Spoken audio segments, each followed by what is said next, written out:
Hola, hoy hago este video con motivo de la actividad de lengua castellana de noveno Scolvin, la mujer en la colonia, específicamente el segundo punto, que nos permite hacer un video como muestra de nuestro conocimiento acerca de la literatura en la época colonial y también de la época colonial como tal. Entonces, el, este periodo de la colonia, que va desde que termina la conquista aproximadamente en 1550 hasta la independencia, fue un periodo muy marcado en muchos temas, pero eh, que, que tuvo unas claves bastante importantes y que gracias a algunas obras literarias que se escribieron en ese momento y también a otro tipo de expresiones artísticas, podemos conocer hoy en día eh, pues todo acerca de ese momento.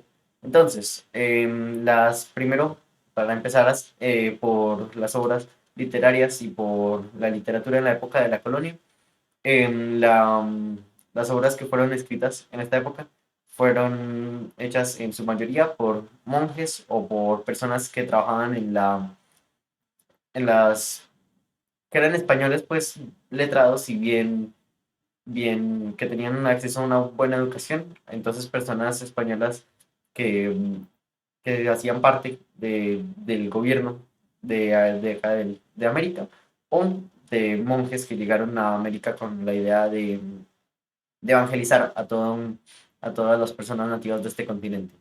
Principalmente esos son los autores de los escritos que tenemos hoy en día sobre la colonia.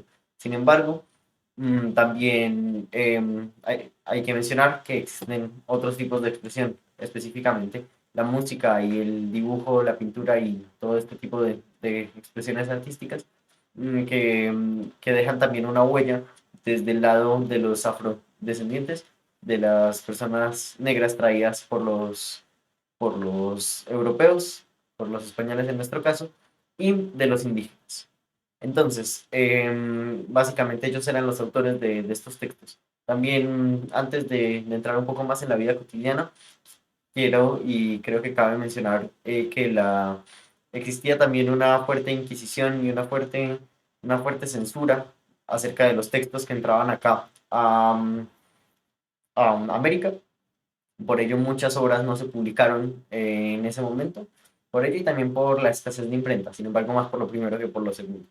Y muchas ideas revolucionarias de personas como Copérnico y otros pensadores que habían ya publicado sus trabajos en Europa, por más de que no fueran tan aceptados, no podían llegar a América. Entonces, en ese sentido, siempre estuvimos un poco retrasados con relación a Europa.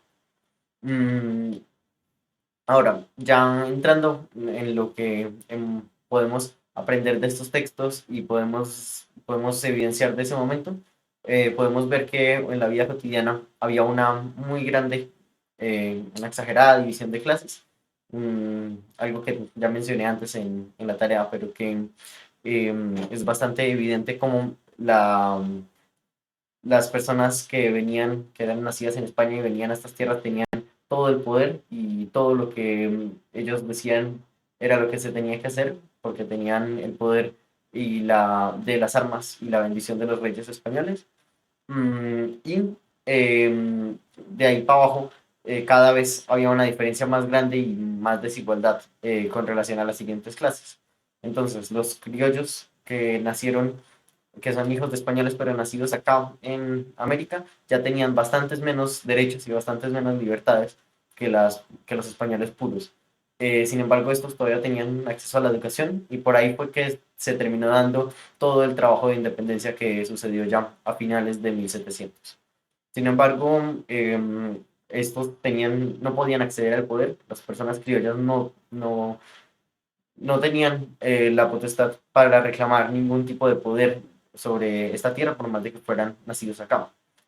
Luego están los indígenas y las personas que ya son prácticamente esclavos, sino completamente esclavos.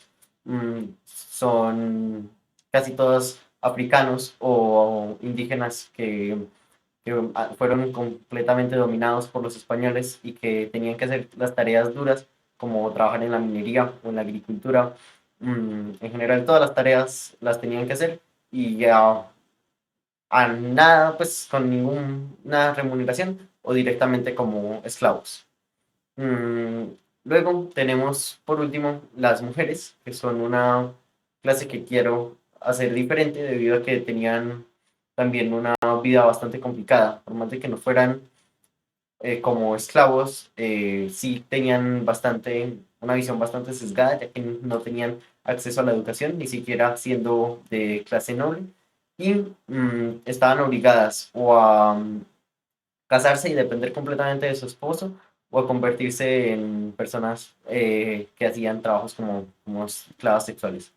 Mm, entonces era bastante complicado, además el precio de una mujer y no dependía solamente de la estirpe ni de quién procediera, sino de cómo hubiera sido sus relaciones antes y si era o no virgen y muchas cosas bastante injustas y sin ningún tipo de sentido si los miramos ahora en retrospectiva. Sin embargo, así era más o menos las clases en ese momento. También hay que decir que religiosamente América era un país que se encontraba en evangelización. Los españoles vinieron siempre con muchos evangelizadores para, mm, para que trataran de convertir al catolicismo, para obligar a convertir al catolicismo al fin y al cabo a todas las personas que vivieran acá. También la mezcla con el español se dio muy claramente acá. Fue también algo impuesto por los españoles. Sin embargo, todavía hay algunos vestigios de lenguas nativas.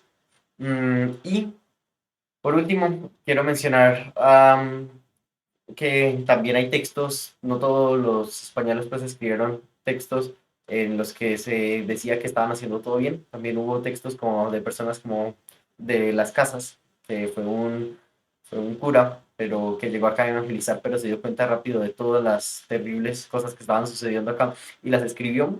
Sin embargo, como mencioné antes, por la censura que había en ese momento, todas esas cosas no se conocieron hasta mucho después. Y y al fin y al cabo los españoles vinieron acá a Latinoamérica únicamente a extraer toda la riqueza que pudieran para volver a España hechos ricos. Eso creo que es todo lo que tenía para decir sobre la época de la colonia y sobre la literatura en esta época. Creo que es bastante interesante y se podría extender mucho más, pero creo que esto es como lo básico. Y bueno, espero que les haya gustado. Nos vemos pronto. Chao.